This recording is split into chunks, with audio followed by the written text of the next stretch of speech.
Hello and welcome back to Allie Bakes, where today we're making gingerbread cookies. Every year for the holidays, I like to give my friends and coworkers cookie boxes as presents. I always end up baking upwards of 250 cookies, but these super soft, delicious gingerbread cookies are always a crowd pleaser, so let's get started.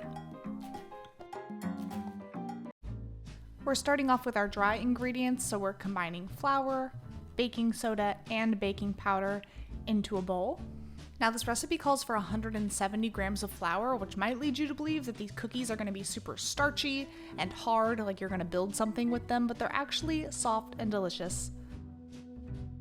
To our bowl of dry stuff, we are adding a tablespoon of ginger, we're adding some cinnamon, the stinkiest spice, which is cloves, and a little bit of nutmeg.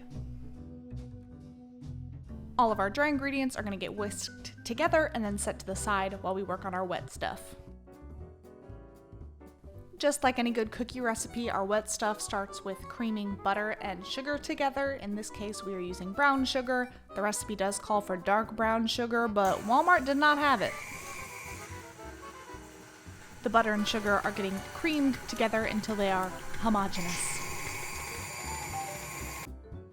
After that, we're adding an egg and a little bit of vanilla until we get the most appetizing looking mixture ever. Now this recipe is chock full of super stinky stuff, including this unsulfured molasses that we're gonna add, and I hate to think what sulfured molasses would smell like, but luckily we don't need to know the answer to that. So the molasses gets added to the bowl with the wet stuff and then mixed together until it looks something like this. Then we finally add our dry stuff into our wet stuff and make sure to cover your mixer with a towel when you first mix this, otherwise you will have a flour explosion all over your kitchen, and we're gonna get a pretty thick, substantial dough from mixing these two things together. Now here's my little hack for cutting out cookies. When you first get the dough all formed together, I like to mash it between two pieces of parchment paper so it's already partially flattened out and it's easier to work with when you're ready to roll out the dough and cut it into shapes. So here I am, mushing it into submission, rolling it out before I put it on a tray and stick that thing in the freezer until I'm ready for it.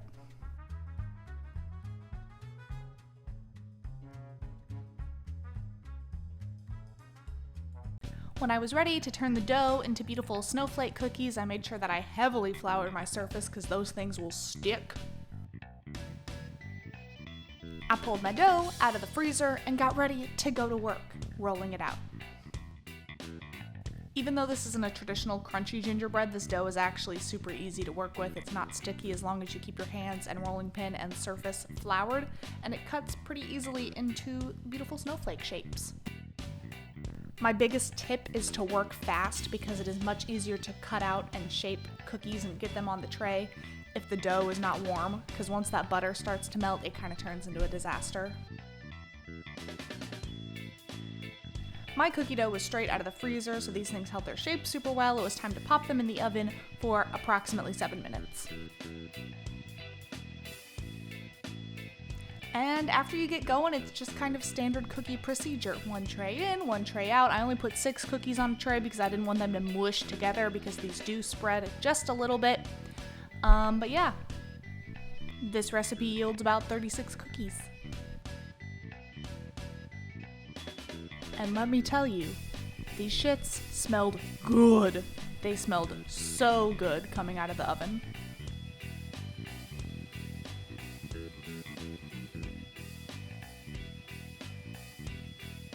So once I got them all out and I got them cooled, it was time to make the royal icing so I could ice my little snowflakes. This was just powdered sugar and vanilla and corn syrup.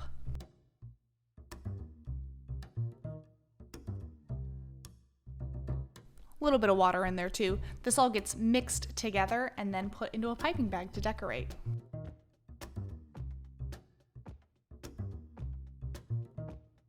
Time to take a deep breath, concentrate, get your piping game face on, and go in.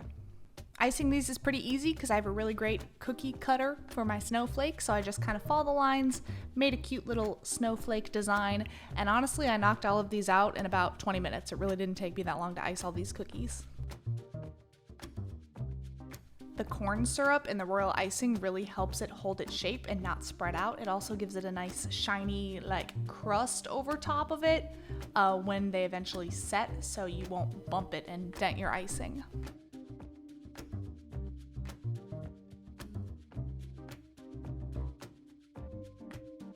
And they came out so beautiful. I'm always so thrilled with these cookies. They always look and feel super special to me.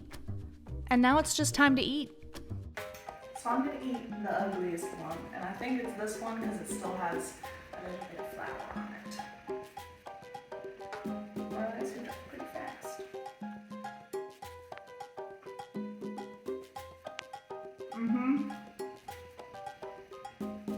Man, they're so good.